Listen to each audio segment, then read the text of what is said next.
رزق کیا چیز ہے، یعنی رزق کا اطلاق کس کس چیز پر ہوتا ہے؟ ابن منظور لسان العرب میں کہتے ہیں رزق سے مراد ہر وہ چیز ہے جس کے ساتھ ہر زندہ مخلوق کی زندگی قائم ہوتی ہے، یعنی جس پر زندگی کا انحصار ہوتا ہے، خواہ وہ چیز مانوی ہو یا مادی ہو۔ مانوی سے مراد یعنی جس کو ہم چھو نہیں سکتے، جس کو ہم جانتے ہیں، سمجھتے ہیں، محسوس کرتے ہیں، لیکن ہم اس یعنی انٹینجیبل جس کو آپ کہہ سکتے ہیں۔ تو رزق دونوں طرح ہوتا ہے، ٹینجیبل بھی اور انٹینجیبل بھی۔ اسی طرح بعض نے یہ کہا کہ ہر نعمت ہی ایک طرح سے رزق ہے، یعنی جتنی بھی نعمتیں ہمیں ملی ہیں وہ ساری رزق ہیں، یعنی صرف مال ہی رزق نہیں ہے بلکہ رزق کا ایک وسیع دروازہ ہے۔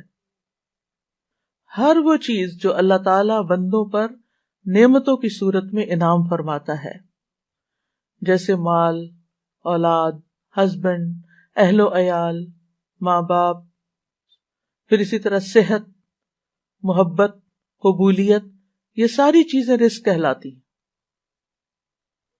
اور یہ اللہ تعالیٰ کی طرف سے تقدیر میں مقرر کر دی گئی ہیں۔ یعنی اللہ تعالیٰ نے ہر بندے کا رزق مقرر کر رکھا ہے کہ اس کو کتنا دینا ہے۔ تو انسان کے لیے پھر کیا لازم ہے کہ اللہ جب دے تو پھر انسان شکر ادا کرے۔ جیسے اوپر میں نے ذکر کیا کہ حصی اور مانوی دونوں اعتبار سے جو نعمتیں ہمیں ملی ہیں وہ رزق ہے، تو محبت بھی ایک رزق ہے۔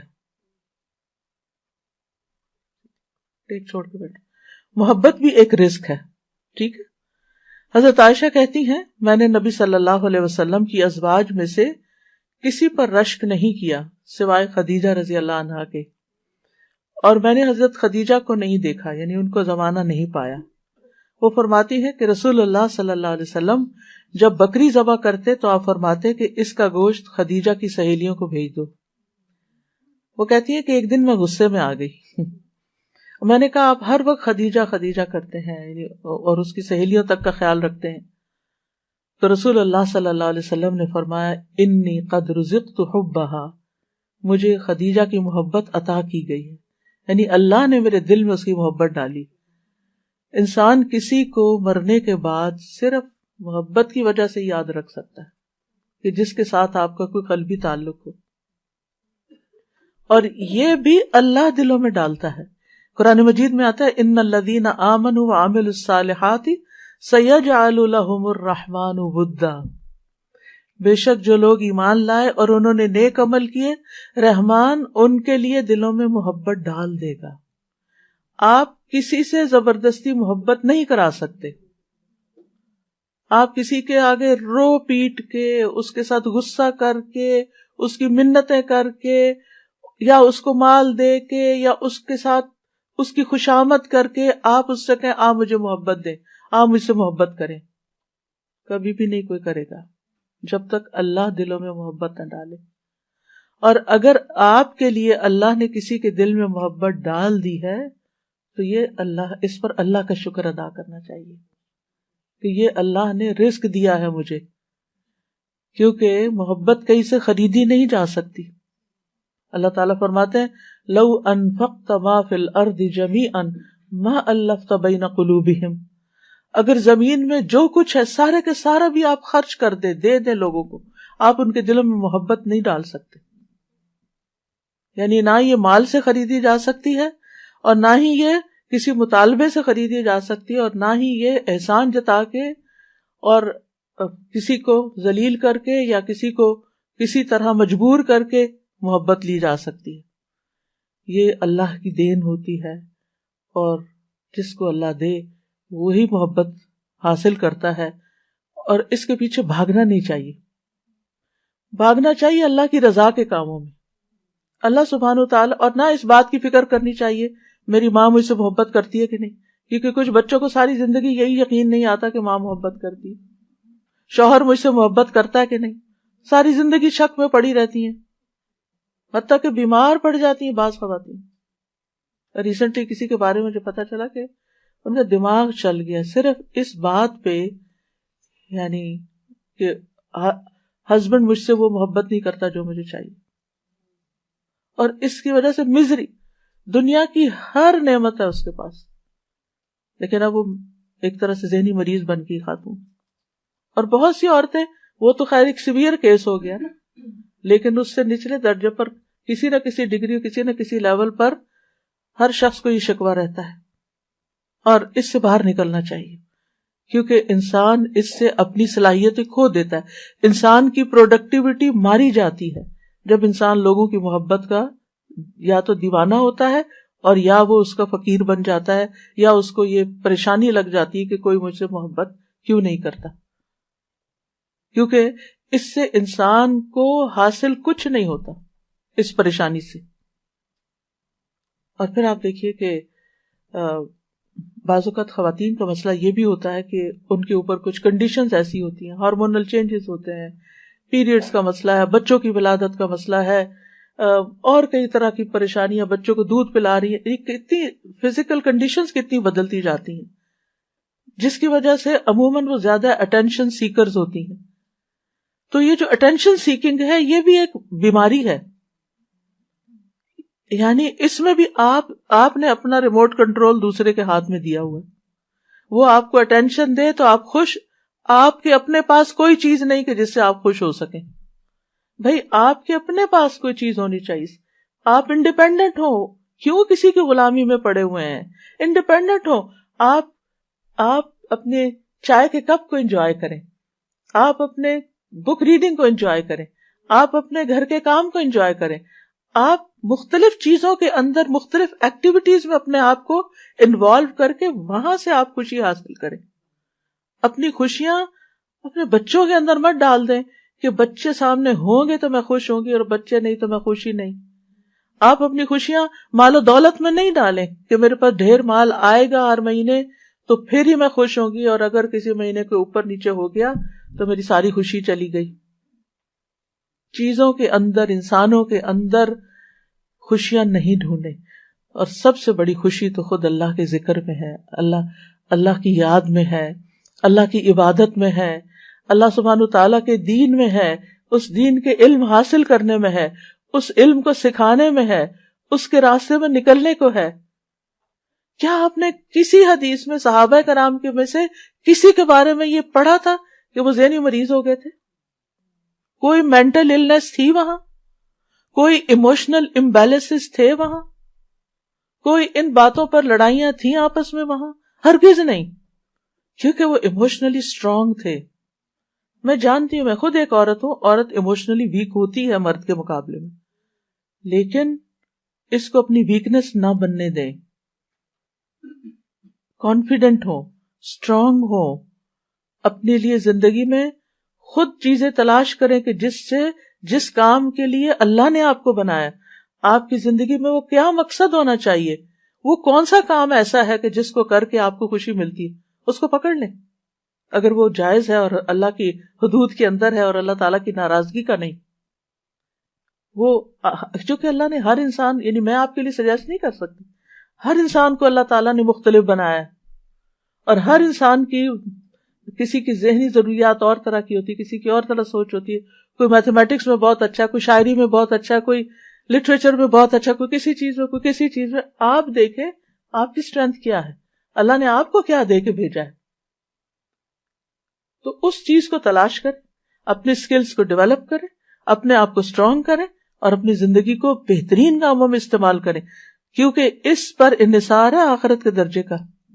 آج ضائع کر دیا نا اپنا وقت اور اپنی صلاحیتیں اور اپنی زندگی، کیونکہ بعض لوگ تو پھر بیمار پڑ کے کچھ کرنے کے قابل نہیں رہتے، اور بعض لوگ تو پھر نہ کسی عبادت کے لائق اور اپنے آپ کو بھی نہیں سنبھال سکتے.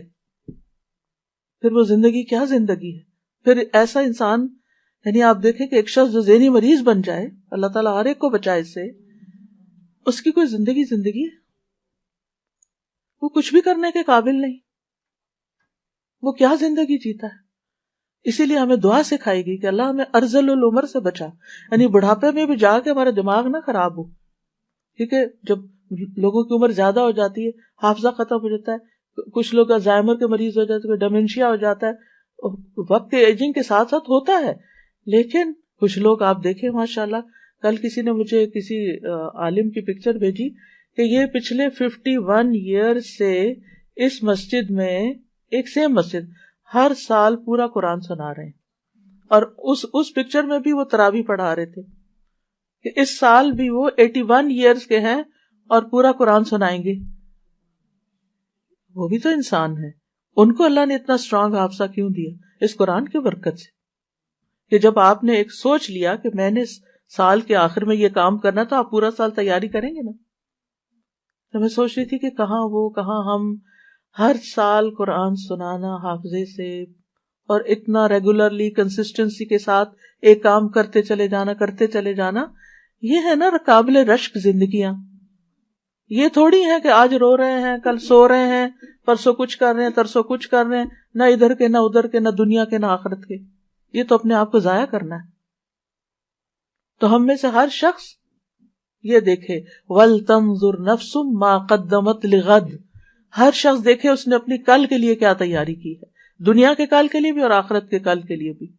اس کا فیوچر کیا ہے، کیونکہ ہر انسان کو وہی ملے گا جو وہ کر رہا ہے.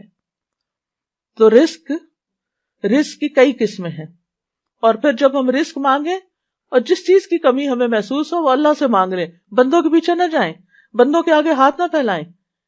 جیسے بندے کے آگے ہاتھ پھیلا کے روٹی مانگنا منع ہے نا، یا انسان کو ذلیل کرتا ہے، ایسے کسی کے آگے ہاتھ پھیلا کے محبت مانگنا یا اور کوئی چیز دنیا کی مانگنا جو ہے وہ انسان کی قدر کو گھٹا دیتا ہے، انسان کی ویلیو کم ہو جاتی ہے. لہذا اللہ سے یہ رزق مانگے. علم بھی رزق ہوتا ہے، رب زدنی علما، یہ رزق بھی اللہ سے مانگے. تو اللہ تعالیٰ اپنے بندوں کا رزق دو طرح کا دیتا ہے. ایک عام رزق ہے جس سے ہر نیک اور فاجر فائدہ اٹھاتا ہے، اس میں انسان، حیوان، جن سب شامل ہیں، سب کو کھانے کو دیتا ہے، سب کو بنیادی بیسک نیڈ سب کی پوری ہو رہی، اور یہ جسمانی رزق ہے. اور یہ اللہ نے تقسیم کیا، اور ہر ایک کو زندہ رکھنے کے لیے اللہ نے ذمہ لیا ہوا ہے، کیونکہ زندگی کا انحصار اس پر ہے، زندگی اس پر ڈیپینڈ کرتی ہے کہ یہ رزق آپ کے پاس ہو. دوسرا ہے خاص رزق، یعنی رزق کی دوسری قسم خاص ہے. یہ اللہ تعالیٰ اپنے انبیاء اور اپنے رسولوں کے ہاتھ پر اپنے بندوں میں سے جسے چاہتا ہے یہ رزق عطا کرتا ہے، اور یہ ایمان اور توحید کا رزق ہے. وہ اپنے رسولوں کے ذریعے جسے چاہتا ہے دیتا ہے. یہ اللہ تعالیٰ صرف اس کو عطا کرتا ہے جو اس کا حقدار ہے، جو اس کا طلبگار ہے، جو اس پہ شکر گزار ہے. کیونکہ اگر آپ اس کی پرواہ نہیں کرتے کہ آپ ہدایت کے راستے پہ یا گمراہی پہ، تو اللہ کو بھی پرواہ نہیں. تو جو اس کو ڈیزرو کرتا ہے اور جو اس پہ پھر شکر ادا کرتا ہے کہ الحمدللہ الذی ہدانی لہذا، اللہ نے مجھے نعمت اسلام دی، میں شکر گزار ہوں اس پر. تو اللہ تعالیٰ تو بڑے فضل والا ہے، بہت زیادہ احسان کرنے والا ہے. اور جیسے دنیاوی رزق کے لیے اسباب اختیار کرنے پڑتے ہیں، ایسے ہی اس رزق کے لیے، ایمان اور ہدایت کے رزق کے لیے بھی اسباب اختیار کرنے پڑتے ہیں. آپ کو کوشش کرنا پڑتی ہے، آپ کو نکلنا پڑتا ہے کہ آپ کو یہ رزق بھی ملے. یعنی یہ نہیں کہ دنیا کے رزق کے لیے تو ہم کوشش کریں، اور جب دین کا رزق لینا ہو تو ہم کہیں اللہ تو بس ہدایت دے دے، ہم گھر میں بیٹھے. ایسے نہیں، اس کے لیے بھی محنت کرنی پڑتی. اور ہماری اسلامی تاریخ، اسلامک ہسٹری ہمارے سامنے ہے کہ کس طرح علماء نے ایک ایک حدیث کے لیے مہینوں کا سفر کیا، ایک حدیث جاننے کے لیے، اور اپنی زندگیاں کھپا دی. پیدل بھی چلے اور سواریوں پر بھی، اور لٹے بھی اور پٹے بھی، اور گرمی اور سردی برداشت کی، اور ہر طرح کی تکلیف اٹھائی اس علم کو حاصل کرنے کے لیے. اس کے مقابلے میں ہم نے تو کچھ بھی ایفرٹ نہیں لگائی، کوئی قربانی نہیں دی.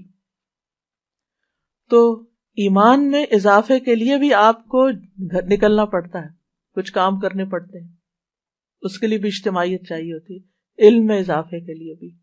اسی طرح اگر آپ چاہتے ہیں کہ آپ کی قدر، عزت اور محبت میں اضافہ، تو اس کے لیے بھی آپ کو قربانیاں دینی پڑتی ہیں، اس کے لیے آپ کو بندوں کی خدمت کرنی پڑتی. عزت لینا چاہتے ہیں عزت دینی پڑتی ہے، محبت لینا چاہتے ہیں محبت دینی پڑتی ہے. یعنی اس دنیا میں اللہ تعالیٰ نے ایک اصول بنایا ہے، گیو اینڈ ٹیک. پہلے گیو، دینے والے بنو جب آپ کو ملے گا. یہ انسانی کوششوں کی طرف، انسانی کوششوں کا حصہ ہے، اور باقی اس کے ساتھ ساتھ دعا اور اللہ پر اچھی امید. اور یاد رکھیے سب سے بہترین رزق تو جنت ہے، سب سے بہترین نعمت جنت ہے، جو سب سے مکمل، سب سے افضل، سب سے معزز، سب سے بلند، سب سے زیادہ قائم رہنے والا ایسا رزق جو کبھی ختم نہیں ہوگا، جس کی راحتیں اور لذتیں اور نعمتیں کبھی بھی ختم نہ ہوں گی. اور یہ رزق مومنوں کے ساتھ خاص ہے، یہ صرف ایمان والوں کے لیے ہے. اللہ تعالیٰ فرماتے ہیں وَمَن يُؤْمِن بِاللَّهِ وَيَعْمَلْ صَالِحًا يُدْخِلْهُ جَنَّاتٍ تَجْرِي مِن تَحْتِهَا الْأَنْهَارُ خَالِدِينَ فِيهَا أَبَدًا قَدْ أَحْسَنَ اللَّهُ لَهُ رِزْقًا. اور جو اللہ پر ایمان لائے اور نیک عمل کرے وہ اسے ایسے باغوں میں داخل کرے گا جن کے نیچے سے نہریں بہتی ہیں، ان میں وہ ہمیشہ رہنے والے ہیں، ہمیشہ ہمیشہ. بلا شبہ اللہ نے اس کے لیے اچھا رزق بنایا ہے. پھر یہ بات یاد رکھیے کہ رزق کا مالک بھی صرف اللہ ہے، رزق کی کنجیاں بس اس کے پاس ہیں. قرآن مجید میں آتا ہے